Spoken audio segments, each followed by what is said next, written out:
Good evening, I'm Amna Navaz. And I'm Jeff Bennett. On the NewsHour tonight, a government shutdown is set to take effect within hours, with congressional leaders and the White House unable to reach a deal to fund the government. President Trump uses a gathering of top military leaders to promote a crackdown on what he sees as threats from within the United States. This is going to be a major part for some of the people in this room. That's a war, too. It's a war from within. And we take a closer look at the factors pushing more mothers out of the workforce. What happens is as soon as they have children, you see women's earnings decrease significantly that first year or so, and then she never recovers.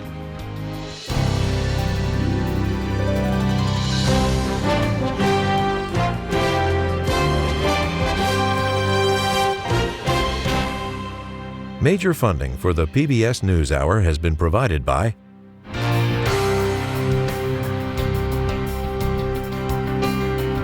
the ongoing support of these individuals and institutions, and friends of the NewsHour, including Kathy and Paul Anderson, and Camilla and George Smith. I love seeing interns succeed. I love seeing them come back and join engagement teams and seeing where they go from there. I get to watch their personal growth. It makes my heart happy.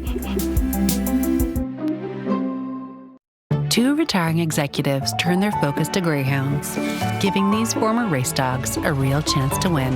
A Raymond James financial advisor gets to know you, your purpose, and the way you give back. Life well planned. Certified financial planner professionals are proud to support PBS NewsHour. CFP professionals are committed to acting in their clients' best interest. More information at letsmakeaplan.org. And with the ongoing support of these individuals and institutions.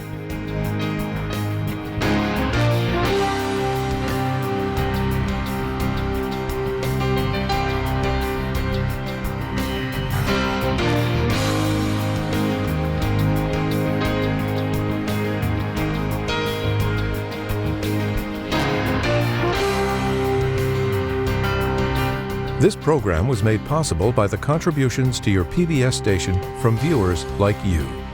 Thank you.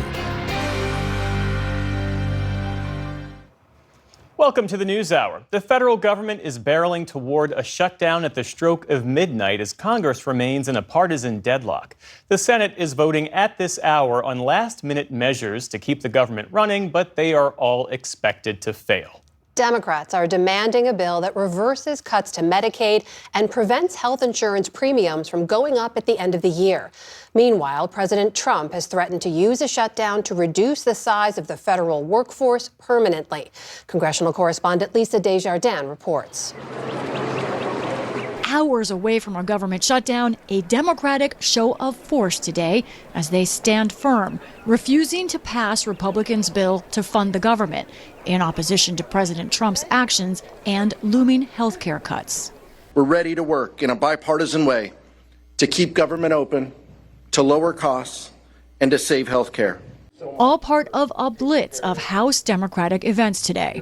While inside, House Republicans are away. The halls on that side empty and the chamber shuttered after they passed their funding bill last week and are daring Senate Democrats to keep rejecting it. With funding set to expire at midnight, Democratic leader Chuck Schumer putting the onus on President Trump. He is using Americans as political pawns. He is admitting that he is doing the firing of people if, God forbid, it happens. Good afternoon, everyone. But Senate Majority Leader John Thune drew a hard line, indicating he won't hold talks until Democrats relent. The negotiation happens when the government's open. So let's keep the government open, and then we will have the negotiation. A government shutdown would be the first since 2018 and 2019, during President Trump's first term, when his demands for border wall funding led to a record 35-day impasse.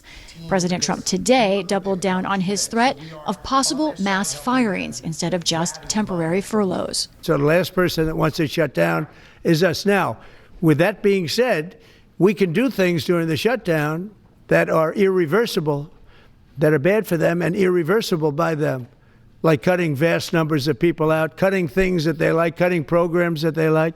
Consequences that Republican lawmakers defended. We've never had mass firings during a shutdown before. We've never had Democrats that are so insane as this, because this is going to last a lot. If they shut down the government tonight, my prediction is it'll go on for a long, long time. Mr. Trump and his agencies have taken much of their shutdown fight online. The main page of the Department of Housing and Urban Development featured a seemingly unprecedented bright red banner pinning a shutdown on radical left Democrats, language that has raised flags as a possible ethics or legal violation. This after the president posted controversially on social media with fake AI-generated video that played vulgar words and depicted House Minority Leader Hakeem Jeffries wearing a sombrero. The New York congressman responded. Mr. President, the next time you have something to say about me, don't cop out through a racist and fake AI video. When I'm back in the Oval Office, say it to my face. A few hundred feet away, we sat with a group of protesting former federal workers fired in the Doge purge, who all said they want a shutdown. By shutting down the government, it will help at least put an opposition to what this administration is currently doing. We have to get to a place where we're not signing a check on the Republicans doing whatever they want. They want pushback and opposition to Trump, dynamics that are leading to a shutdown. But as with others at the Capitol, these former federal workers did not know the way out of one. Joining us for more on this are congressional correspondent Lisa Desjardins and White House correspondent Liz Landers. Lisa, over to you first. Now, you've covered a number of these near shutdowns and shutdowns. Give us the latest on where we are now. A week ago, I was saying 80% chance. We're now at 99% chance. We are going to see a shutdown. That 1%, act of God, maybe this is a dream. Basically, we are going into a shutdown. Let me show you what's happening right now at this moment. On the Senate floor, they are taking essentially show votes of the Democratic version of keeping government funding with the Democrats' demands in it about health care and other things. They will also have a vote on the Republican version, which does not have that in it. We expect both of those to fail. What does it look like on the House side right now? We have nothing to show you because they're not in town. The House is out until at least Friday and actually more likely out until next week. So what happens here? Well, the Senate plans to stay in town more or less, have votes probably Saturday. I don't expect anything fundamentally to change, though. Now, so when you think about shutdowns this century, there are two kinds, some that are about 1 day or 3 days long. And if you get past that window, which we're going to, then we get into 2-week or 3-week long shutdowns. What is the way out potentially? Already there are very small voices in the Senate. Maybe some bipartisan groups of senators can get together, but that's not a yet tangible kind of crystallizing force. One senior Democratic source told me right now they are minute by minute, hour by hour. This shutdown could be long.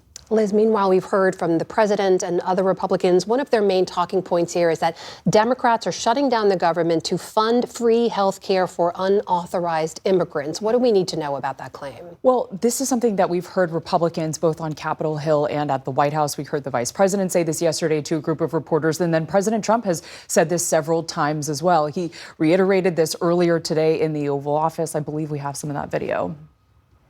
One of the things they want to do is they want to give incredible Medicare, the Cadillac Medicare, to illegal immigrants. And what that does is it keeps them coming into our country, and like they do in California. And no country can afford that. No country. Undocumented immigrants are not allowed to be enrolled in federally funded health care coverage in this country. That includes Medicare, Medicaid, CHIPS, the Child Health Care Program, and even some of those Affordable Care Act subsidies. So this claim that the president is making is already barred under federal law right now. There are some few exceptions to that. That includes Medicaid reimbursing hospitals for giving emergency services to people. If you show up at a hospital and you are having a heart attack, you're not going to be asked your immigration status before a doctor treats you. So they will reimburse that through the Medicaid system. Also, some states have some of their own policies. California, which is one of the states that the president makes reference to, has allowed 1.6 million immigrants in that state through a program that Governor Gavin Newsom implemented a few years ago to get on Medicaid coverage but that is funded through the state. And he is also having to change that program now. We reached out earlier today to Senator Patty Murray. She's one of the senior-most Democrats. And she said that, look, Republicans are lying about the health care changes that Democrats are fighting for right now. Lisa made mention of this. She said the Democrats, are focused on the health care premiums that may double soon.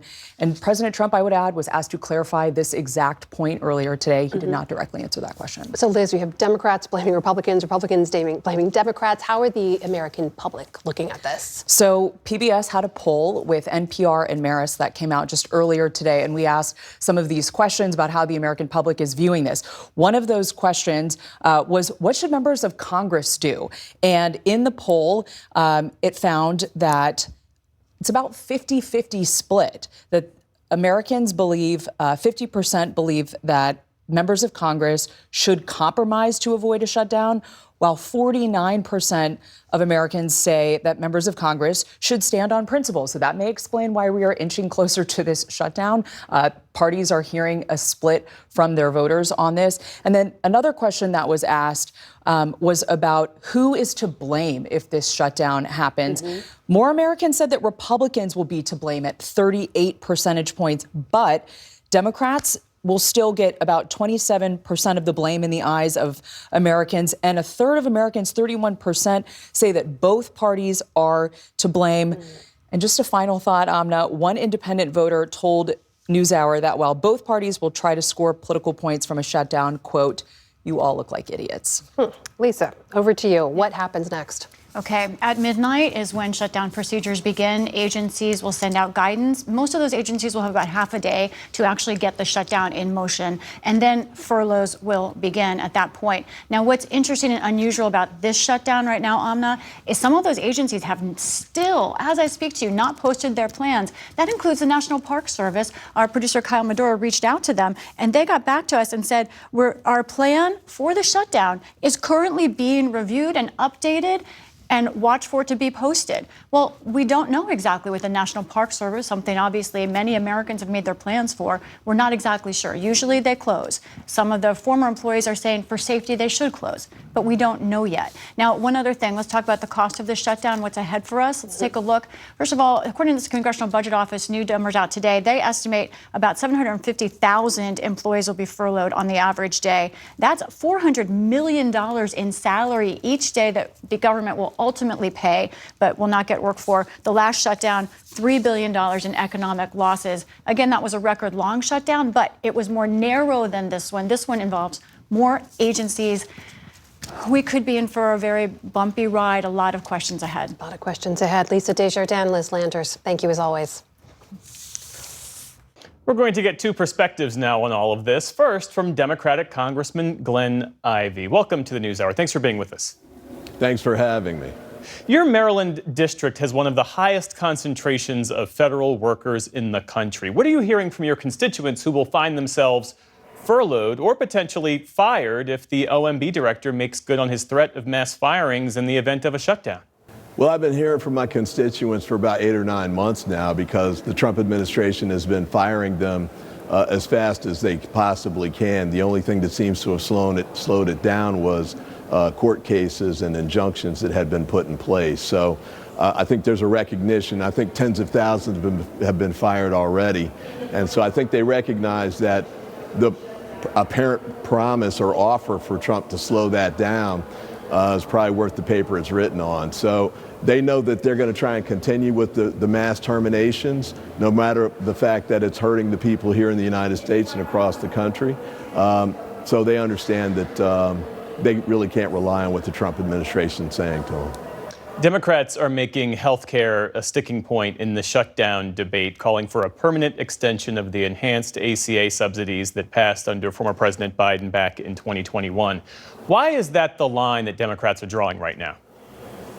Well, in part because the Republicans dug such a deep hole with respect to health care coverage for the American people. So in H.R. 1, $1 trillion in cuts to Medicaid, I think, is going to be devastating to not just people across the country who are like the elderly and the disabled, but to many medical institutions and facilities that may have to shut down because they rely on Medicaid to cover their costs. The other piece, too, that we're focused on is the refusal by the Republicans to extend the credits that make the ACA, the Obamacare coverage, affordable for millions of Americans. So we want to make sure that we do everything we can to help the American people who are going to be targeted and impacted by this. Some of them are going to face, premiums jumping maybe double or triple within the next few months, and that'll make it unaffordable for them. So we want to do everything we can to make sure that they can continue to have the health care coverage that they need and deserve. Republicans say that Democrats want to give free health care to people who are in the country illegally. Do you? Well, they know that's false. They know that's illegal under current law and has been. They've been making that argument, I guess, because they can't figure out any other arguments to raise based on the merits. For a while, they were saying there would be no impacts from what they'd done in H.R. 1 with respect to Medicaid. In fact, some said that there were no cuts. But we've already got medical institutions shutting down because of those impacts that have taken place. And we know that people are going to get those notices in the mail that their tax credits aren't helping for their coverage anymore, and they're going to see these big jumps in their health care coverage and the cost of their health care coverage. So they can talk about that. Maybe they'll try transgender next, who knows? But at the end of the day, what people will see is they can't get the health coverage they deserve, and it costs more than they should have to pay.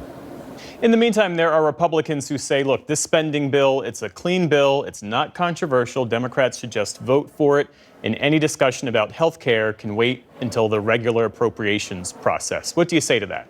I'm on the Appropriations Committee, and many of the things that we're talking about right now, like extending the credits, we had amendments that we offered during the appropriations markup period that were voted down unanimously by the Republicans during the process.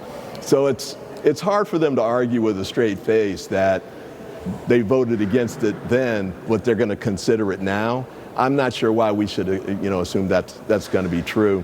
And they're also asking us just to accept the possibility that Trump is going to make a promise that we should rely on when he's backed away from promises and refused to keep them over and over again, including the promises to the American people about making their lives more affordable. Prices are going up for health care, prices are going up for groceries, prices are going up for rent and mortgage. Everything is going up right now. He said it was going to be the opposite. He hasn't kept that promise. Well, let's talk more about the politics of all this, because Democratic leadership, they say that Republicans are to blame in the event of a shutdown since Republicans control all of the levers of power in Washington. How did Democrats make and win that argument when previous attempts to blame Donald Trump or to warn the electorate about the threat that Democrats believe that he poses, those efforts haven't worked? I think what's going to be interesting about this one is, in the past shutdowns, 2010, 2012, whoever's on the wrong side of the healthcare debate is lost. And then the other point here, though, is this isn't going to turn into a spend thing. The last shutdown that we had was Trump wanting a wall to go up, and I forget how many billions of dollars he was wanting to spend on that. But I think most folks thought, I don't necessarily need him to build a wall for my life to be okay. This is one where it's going to affect millions of Americans across the country, red states, blue states. Healthcare is going to be unaffordable for them. The hospital that used to be there is going to disappear. The OBGYN clinic is going to be gone. I don't know how you spend your way out of that. So at the end of the day, the American people they're smart. They'll be able to see for themselves what the impact of this is. And the first thing they'll want to know is when they see that premium that's tripled, who's responsible for that? And who's going to fix it, and how fast can they fix it? That's what we're trying to do now. That's not what the Republicans are trying to do. Democratic Congressman Glenn Ivey, thanks again for joining us this evening. Thanks for having me. And now for a Republican perspective, we turn to Congressman Mike Lawler from New York. Congressman, welcome back to the NewsHour. Thanks for joining us. Thanks for having me. So you have repeatedly pointed out that you repeatedly voted to keep the government funded, to keep the government open, even under President Biden. As you just heard, Democrats are arguing that they're fighting to protect health care. They say they want to roll back Medicaid cuts. They want to extend the subsidies that expire at the end of the year, keep those costs from going up for millions of people. What's your response to that? Well, I think obviously the Democrats' position here is hypocritical. And so I just impress upon my Democratic colleagues that no matter what political differences there are or policy debates there are to have, shutting the government down is idiotic and does not serve a real purpose in terms of actually solving the problems facing the American people.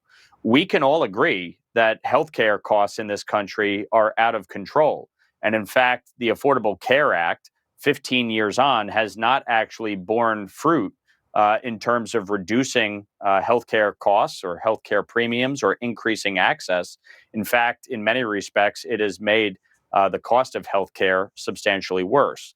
The subsidies that were put in place during COVID are set to expire at the end of this year. I and a number of my Republican colleagues have signed on to legislation to extend that by a year.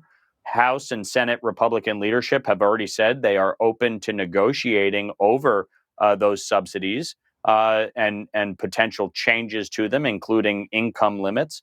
But that is something that is to be negotiated, not used as a bludgeon in a government shutdown, which will only hurt the very people that Democrats claim they want to help. So just to make sure I understand, you're saying that the debate over the subsidies is one worth having. You just don't want to have it during this process. Is that right? Sure. It's a worthwhile discussion to have, and it's something that can be negotiated. But why would you shut down the government to do it? What we have done in the House is pass a clean CR, which Chuck Schumer, Hakeem Jeffries, Nancy Pelosi, and you name the Democrat, have always said they support, have always demanded Republicans support, have always lectured America about the consequences of a shutdown. We have passed a clean CR. It is sitting in the Senate.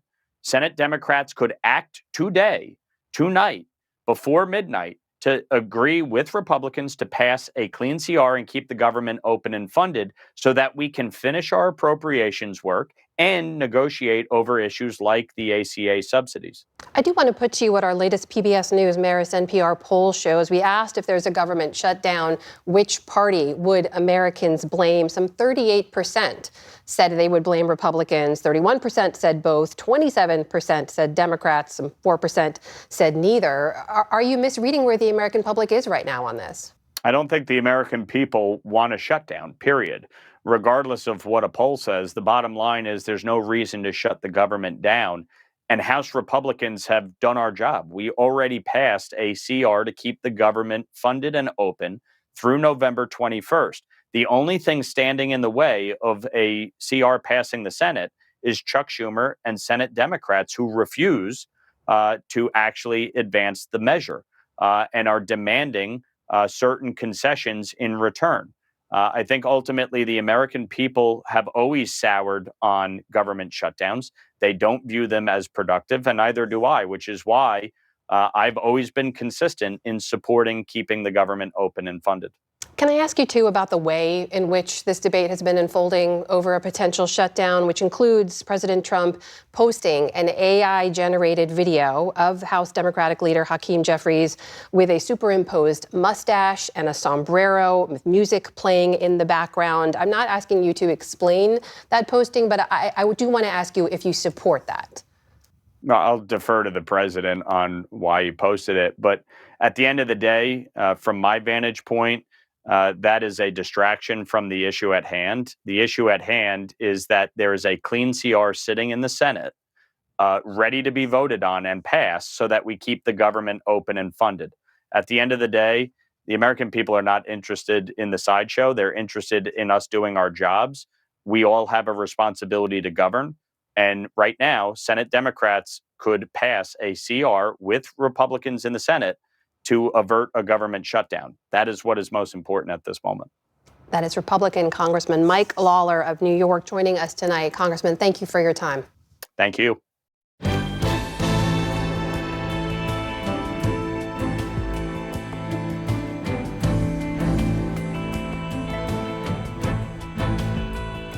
In the day's other headlines, Pfizer has agreed to cut prescription drug prices as part of a deal that spares the company from certain tariffs on its imports.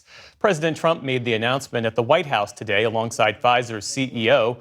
Under the deal, the company will sell many of its drugs to Medicaid at prices similar to those paid by other developed countries.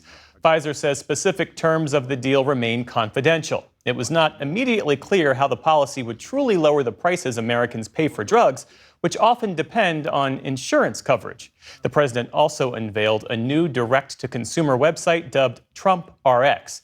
Officials say it will launch early next year. In the Middle East, Hamas says it will review a peace plan for Gaza and consult with other Palestinian factions before responding. The 20-point plan put forward by President Trump calls for the group to disarm in exchange for humanitarian aid and the reconstruction of Gaza, among other terms. Speaking to reporters, President Trump today said Hamas has 3 to 4 days to respond, adding that if they don't comply, in his words, it's going to be a very sad end. Meantime, in Gaza, local hospitals say Israeli strikes killed at least 31 people today. Residents say they are wary of the proposed peace plan. We as citizens are concerned. The plan, as it appears, serves the enemy's interests more than it serves the people's interests. We call on everyone to work out this plan, what remains of the people, what remains of the land, and what remains of the homes. Mr. Trump's plan also calls for the return of the remaining hostages and the creation of an international board of peace to help run Gaza after the war. The territory would remain surrounded by Israeli troops, and Hamas would have no part in its administration. Back in this country, a second detainee has died following last week's shooting at an immigration facility in Dallas. In a statement, the family of Miguel Angel Garcia Hernandez confirmed that he succumbed to his injuries after being removed from life support. The house painter from Mexico was one of 3 detainees who were shot when a gunman opened fire from a nearby rooftop before taking his own life. Officials say the suspect wanted to incite terror by attacking federal agents. No ICE personnel were hurt in the shooting.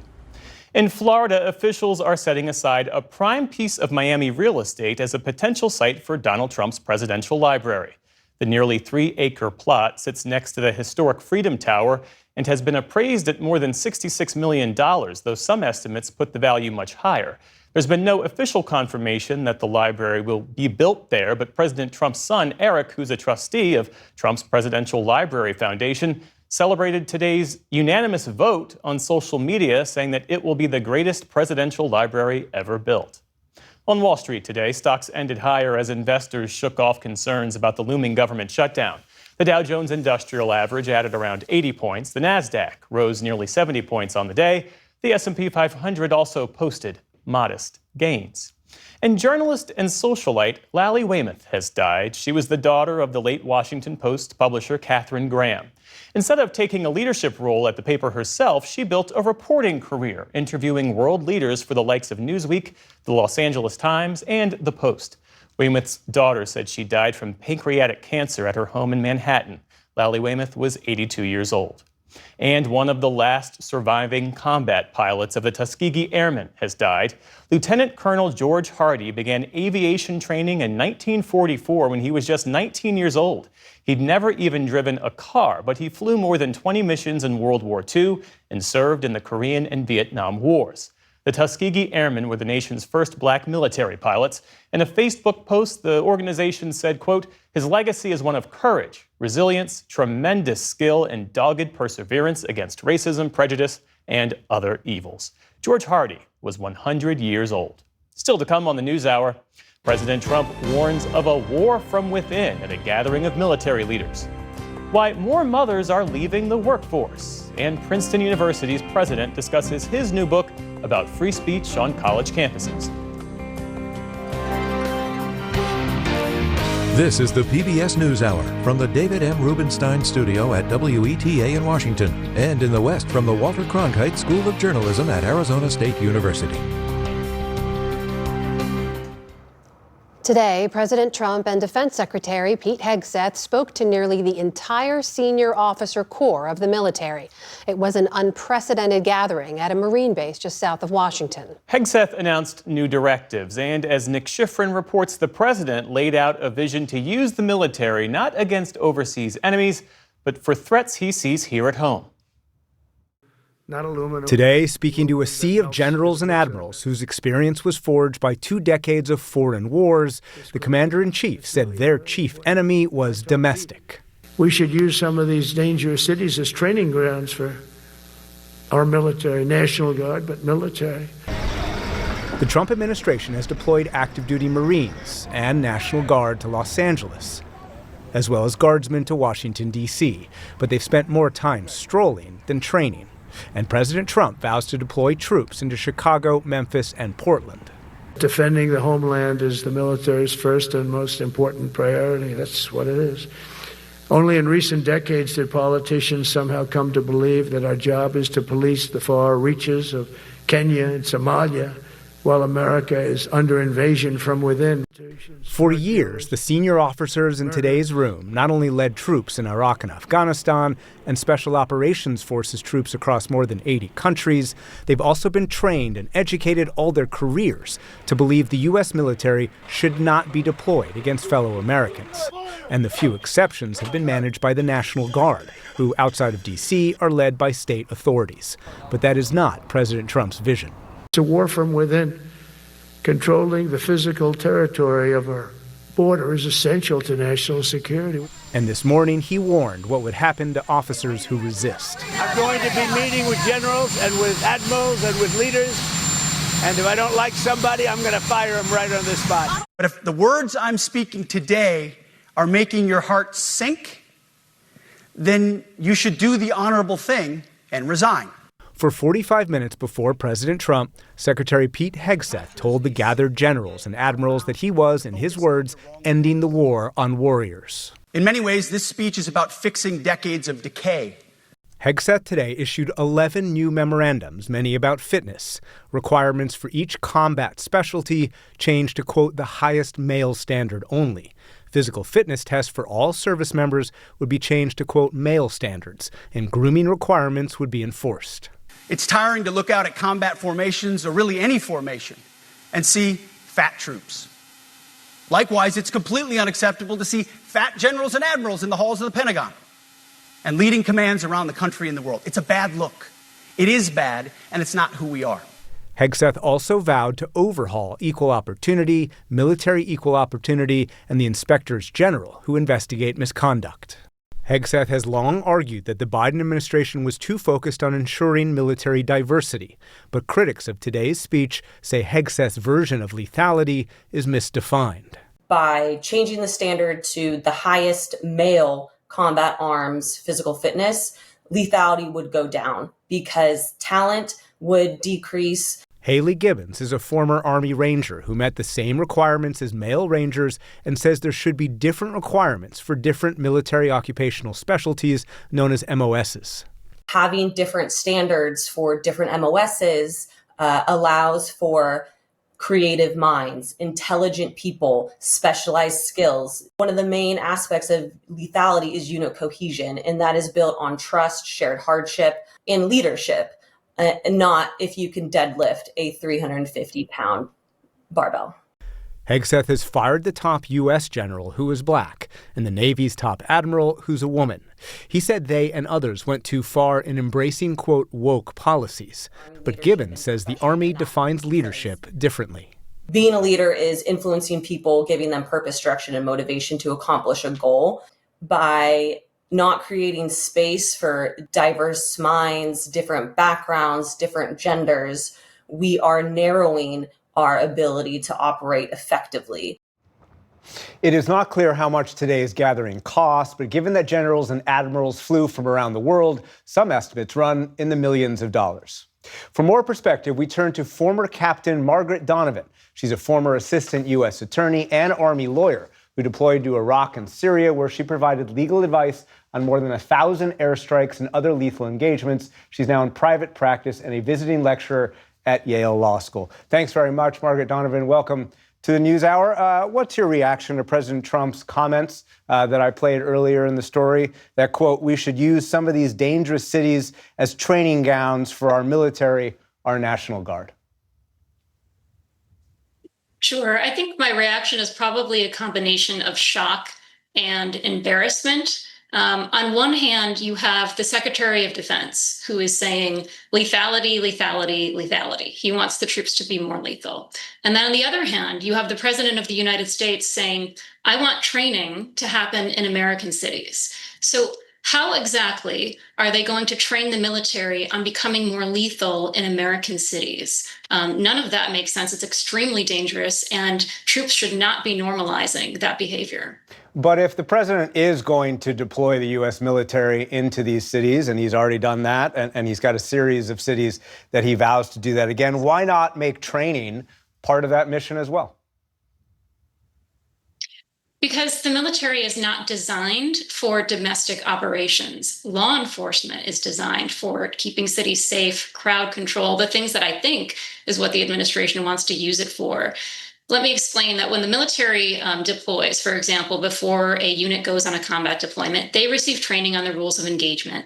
They learn about, for example, what is the declared hostile force? Who can we kill and how can we kill them? How do we engage the enemy, right? They're not receiving training on how to apply the First Amendment to protesters in a foreign country. So we can't expect the military to understand how to apply what would normally be overseas rules of engagement to a domestic training environment, like the United States with its constitutional protections of its citizens. Stepping back, how unusual is it? How much does it go against the norms of decades of training and education that the generals and admirals who are in Quantico today, that the commander-in-chief says, quote, the military's first and most important priority is defending the homeland?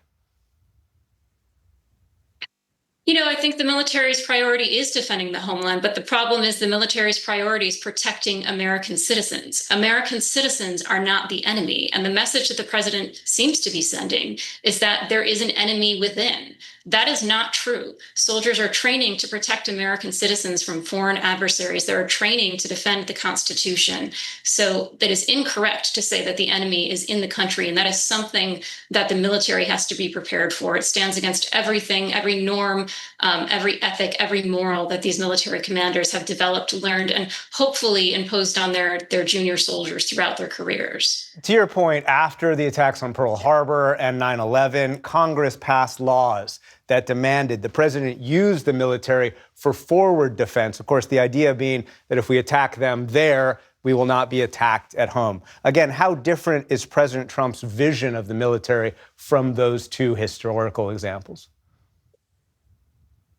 Yeah, precisely. We're talking about foreign adversaries, right? We want to be able to defend the homeland from foreign adversaries, from foreign threats. What he's talking about now, or what he seems to be alluding to, is some type of internal enemy that doesn't actually exist, right? Soldiers need to remember when they're seeing this on TV, when they're getting their training, what is the oath that they took? Who are they sworn to protect and defend? What are they supposed to do to uphold the Constitution? And these are the questions that they need to be asking themselves when they receive orders that they question are unlawful. And I imagine that the commanders who heard that speech today are wondering the exact same thing. What am I supposed to tell my soldiers that the president is going so far off base? And the other thing that you should remember is this is a president who has really a passing understanding of what the military is about, right? Everything that he's learned about the U.S. military, he has learned from the movies. So it's kind of no surprise that he doesn't really know what he's talking about, that he thinks you can direct the military to do this or that and not, stay in accordance with the law and the constitutional intent for the military, for example, that only Congress can declare a war. So it's kind of no surprise that he's misdirected here. And you just hope that the senior military officials recognize that and can respond accordingly with the leadership skills that they have. Margaret Donovan, former JAG and of Yale Law School, thank you very much. Thank you.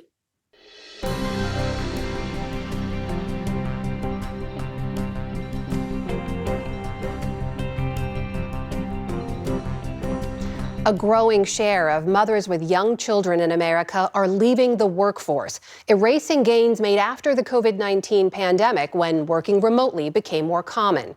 Economics correspondent Paul Salman reports on the impact. Here, I'll put it up.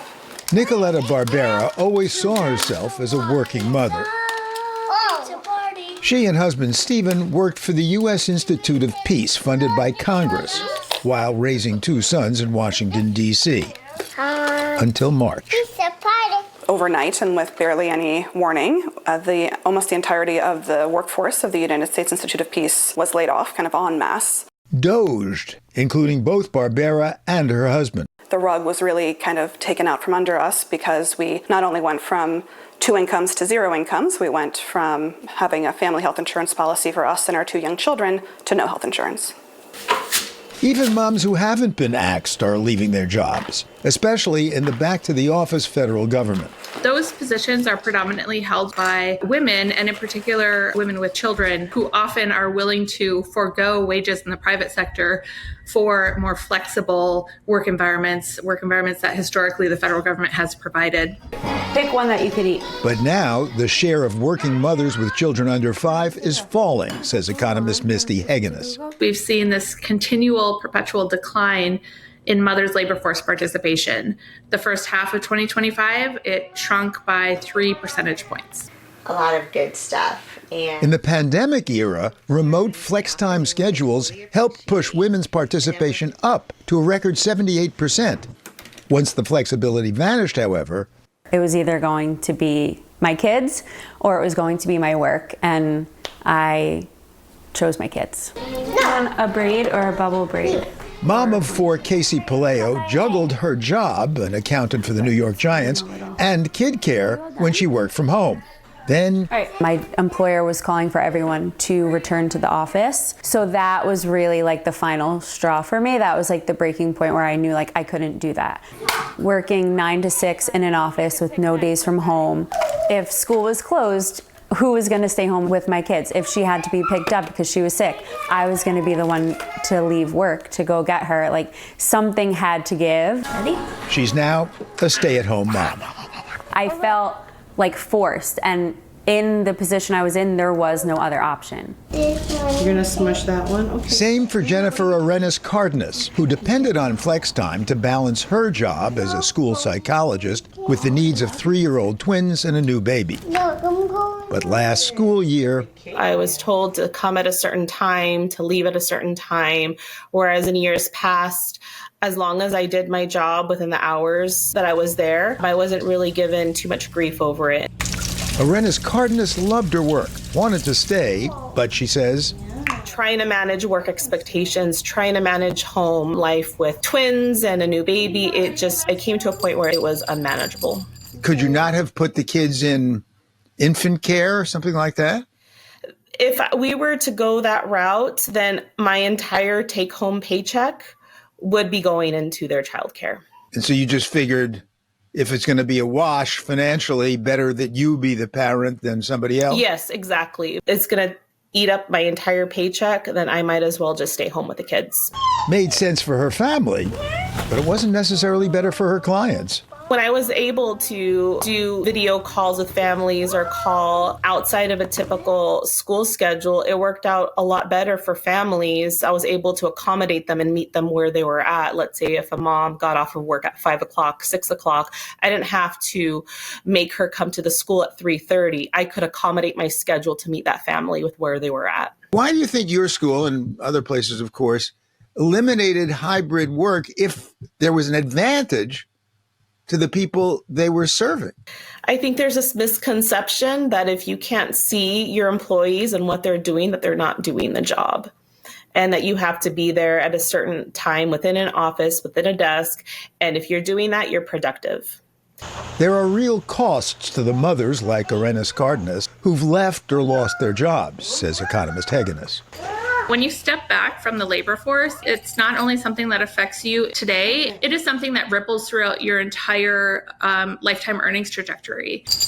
And there are broader effects beyond the mothers themselves. I'm not contributing to the economy. I'm not receiving a salary. I'm not able to pay taxes as I have been consistently for the last 20 years of my life. And so when you're taking that and you're taking many thousands of mothers who are going through this, it's going to create a ripple effect. Last year, women only earned an average of 81% what men did, despite now making up the bulk of the college-educated workforce. The motherhood penalty hasn't gone anywhere. What happens is as soon as they have children, you see women's earnings decrease significantly that first year or so, and then she never recovers. She never gets back onto the trajectory that she was before having children. I've applied to over 140 jobs since early April and have not had success yet. Nicoletta Barbera is technically still part of the labor force, since she's looking for work and technically unemployed. I've been told by recruiters or colleagues at other organizations that hundreds and hundreds, if not thousands of people, just like me, are applying to these jobs. And it's especially bad being in the D.C. area, rife with federal job cuts. I have a lot of pressure and stress and feel a sense of urgency to provide for these children. I'm applying to jobs that are several positions below what I would normally be applying to, maybe even taking a 50% pay cut from what I was being paid earlier. But even so, I'm not having success at finding a job. Some jobs she doesn't even apply for. Where I assume that I won't be selected for a certain type of position because of my age or the fact that I'm a mother of 2 young children. I self-select myself out of positions where maybe a man wouldn't do that. Arenas Cardenas chose to leave, but she'd love to be back working her old job. Even in my hometown here in Arizona, there's multiple school agencies throughout town who are looking for school psychologists. And I'm sure that there's multiple school psychologists just like myself who are kind of in the same boat. Casey Palayo intends to be a full-time mom for the foreseeable future. I thought I would be able to have my flourishing career and be this amazing mom. I wasn't able to do that. Wasn't able to do it, which figures to have economic repercussions for her and perhaps for us all. You could do show and share, And PBS NewsHour, Paul Salman. Carry your backpacks to the front.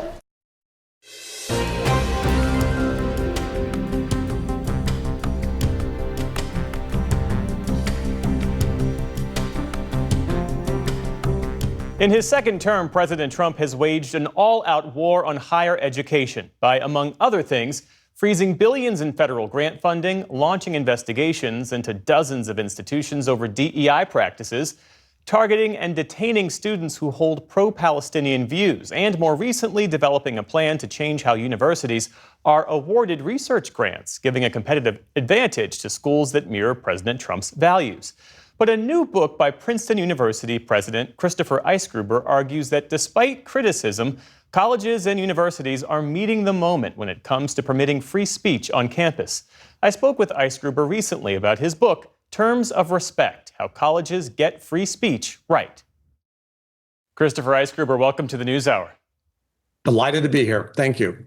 In this book, you argue that despite much criticism, American colleges are largely doing free speech right. What observations led you to that conclusion? Some of it is about observations on my own campus at Princeton University, where I find students and faculty very engaged on issues and able to talk civilly with each other. Some of it's about broader observations. There's a lot of attention that gets paid to, I think, the relatively rare incidents where things go wrong, and I understand why those attract attention. But there's a lot going right, and it's going right at a time when our country, along with our college campuses, faces a crisis where people find it hard to talk to one another. Well, critics make the point that universities have betrayed free speech, that professors indoctrinate students, that conservatives are silenced. You have urged university leaders to be what you call visibly open to conservative viewpoints. What does that look like in practice? Yeah, well, I would say people make those claims, but the evidence, I think, doesn't support those claims. It is really important for universities to signal their willingness to engage around all kinds of viewpoints. One of the things we know about the United States today is that people divide into opposing political camps, and they tend to demonize the people in the other camps. A poll out of Johns Hopkins, for example, finds that half of Republicans and half of Democrats think that people in the opposing party are downright evil. That was the term that the pollsters used. Under those circumstances, it's very important not just to allow free speech to occur, but to give clear signals about the willingness to engage with the other side. And that's important on university campuses. Well, walk us through one or two campus controversies, whether recent or historical, that illustrate both the pitfalls and successes you describe in the book. Places where colleges got it right, where they met the moment, and others where they might have failed. Well, let me start by talking about some of the recent controversies that we've had around Israel and Palestine and the arguments about what justice requires in the Middle East. I would say, first of all, there are lots of arguments on both sides taking place on college campuses. People are engaging with one another. Some of that happens through protest, and in terms of getting it right, I think it's very important that colleges adhere to the principles that come out of the United States Constitution. It's really important that people be able to say their minds, to express what they believe. It's also important that colleges enforce the kind of time, place, and manner rules that allow people to go about their business and allow people who want to listen to what's being said to hear from the other side. So I think where you see things going right is when colleges are both allowing for free speech, including in the form of protest, and enforcing time, place, and manner restrictions so that students who want to get to class are able to do that, so that speech remains orderly on the campus. Free speech does allow for protest. That's an important part of what free speech allows in our country. But the job of universities is to create civil discussions about these topics that go beyond what happens during protests. And in this moment where the Trump administration has slashed billions of dollars in federal funding for universities, labeled universities as liberal bastions, how do you defend Princeton and higher education more broadly against what appears to be a sustained campaign to weaken it, or at least force a desired outcome?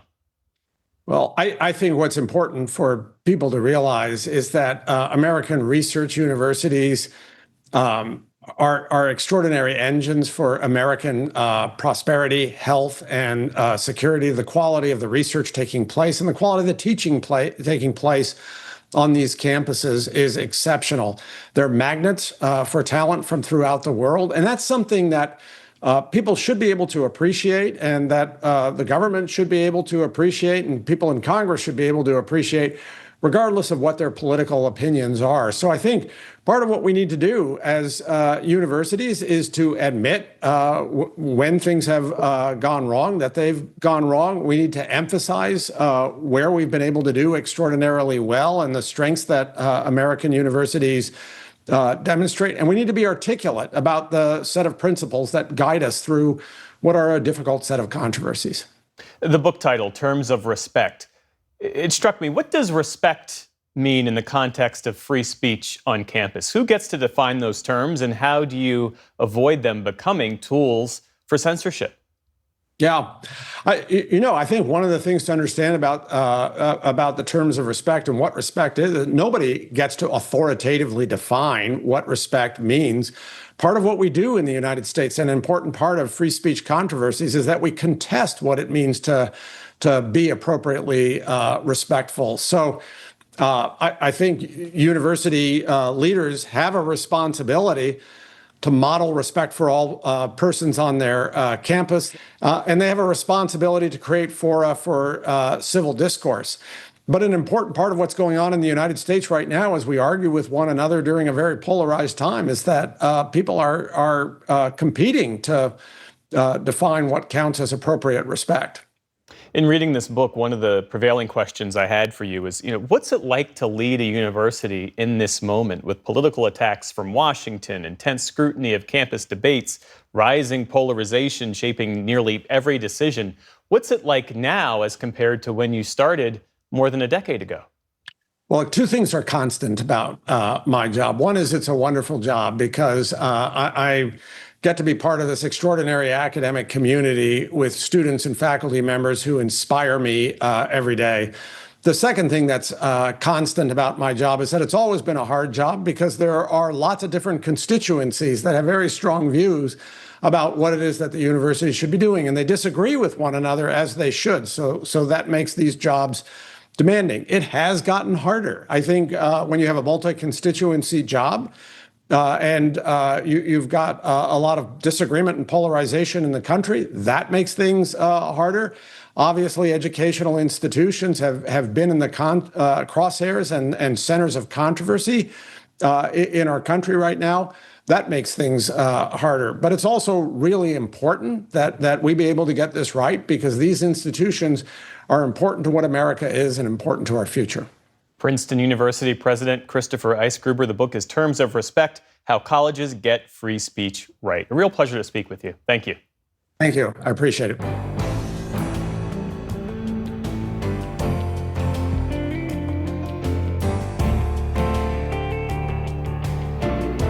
And that is the NewsHour for tonight. I'm Amna Nawaz. And I'm Jeff Bennett. For all of us here at the NewsHour, thanks for spending part of your evening with us. Major funding for the PBS NewsHour has been provided by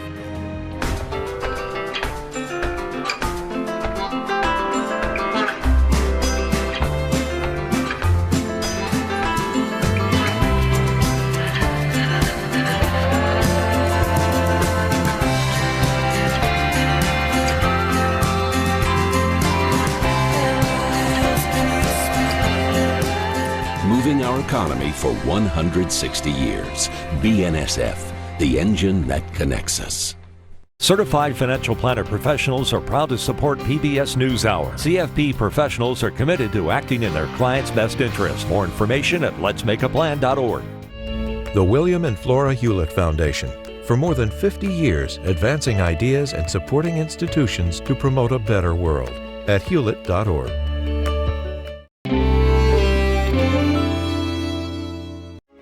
The Charles F. Kettering Foundation, working to advance inclusive democracies. Learn more at kettering.org.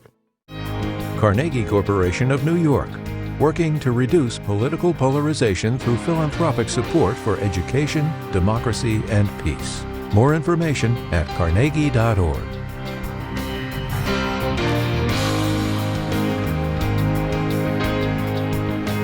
And with the ongoing support of these institutions. This program was made possible by the contributions to your PBS station from viewers like you. Thank you.